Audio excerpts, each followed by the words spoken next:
So this is the Pittsburgh that we want. Now is the time for vision and for leadership. Let us seize this opportunity and carry the message across the city. As we knock on doors, people will undoubtedly say, so who is this guy, Patrick Dowd, right? Who is this guy? It's a good question. I would answer the question in a couple of different ways. I'd say I'm one of you. I'm a Pittsburgher by choice. Like the people that moved to this neighborhood a century ago, I came here because I saw opportunity in Pittsburgh. I moved here to work and to earn a doctorate, and I did that. I met my wife, who also moved here to work and earn a doctorate. Together, we saw opportunity. We fell in love in Pittsburgh. We got married in a Pittsburgh church. We renovated, or we bought first and continue to renovate. We got a long way to go. But we continue to renovate an old Pittsburgh house. And the thing that really troubles me is that we have seen our cohort from school and our friends from the neighborhoods choose to live in other cities. They've choose to move away.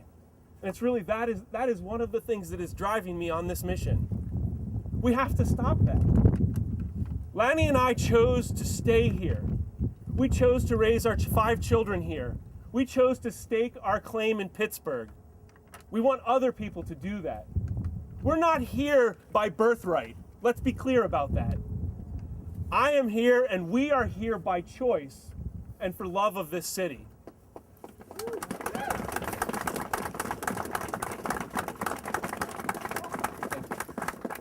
I would also answer the question by saying that as a private citizen and as a public official, I have never been afraid to speak up, and believe me, it's gotten me into a lot of trouble.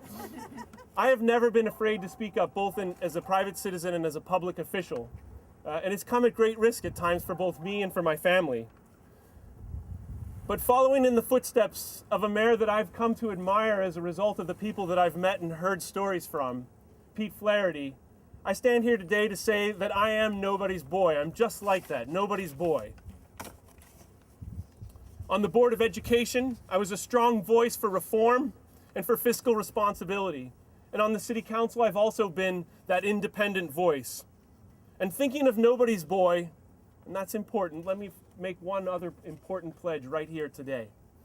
Thinking of nobody's boy, on the first day in office as mayor of Pittsburgh, the very first executive order that I will sign will ban no-bid contracts for any person who has contributed to the campaign of any elected official in the city of Pittsburgh.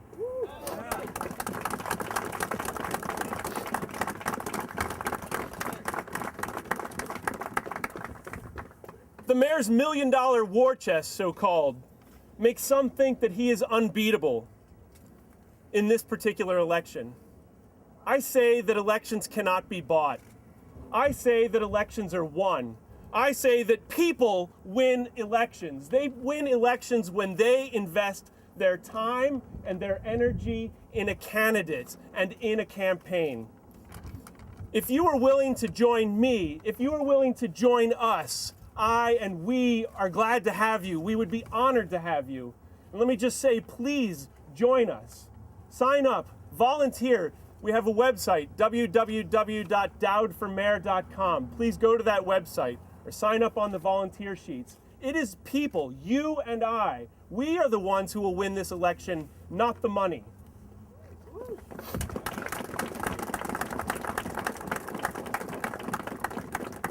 I've been overwhelmed by the outpouring of words and of support and also of contributions. Contributions aren't in and of themselves bad. Let's be, yeah, that's right. That's true. Just the other day, that's a good point. Just the other day, and this is also a true story. Just the other day, I received a note from a young couple that's relatively new to the city. They're renovating an old house. They're dumping every cent that they have into that house. People here know that story. I've done it. You've done it. They sent a check with the note. The check was for $73.46.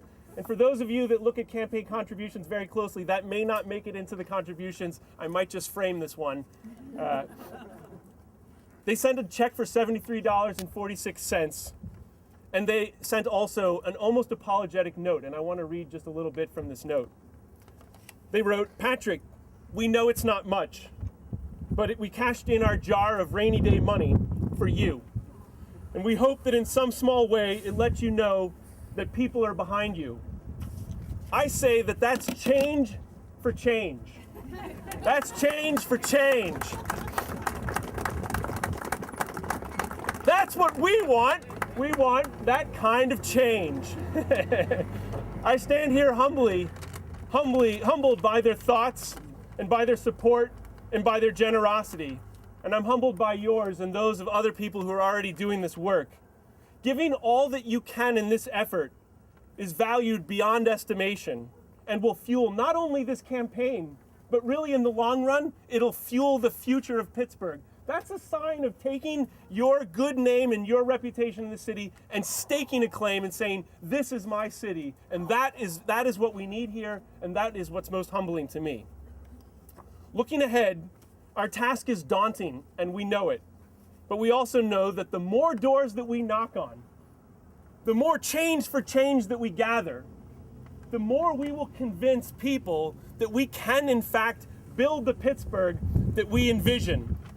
Night after night, we will have to knock on doors in weather like this and worse. We will have to knock on doors. We will have to enter data, and we'll have to gather up that change. It will be exhausting, but as we said in the last campaign, I know that together we can, in fact, do this. We can do this together. And if you are as committed as I am to our vision of Pittsburgh as a thriving metropolis in which there are new and innovative businesses alongside of those that have been here for generations, a thriving metropolis in which more and more people choose to live in Pittsburgh, then I say let's go down from Polish Hill, let's carry our vision across this city, and let's lead those people, as many people as we can, to our future vision, our vision of Pittsburgh's future. Thank you.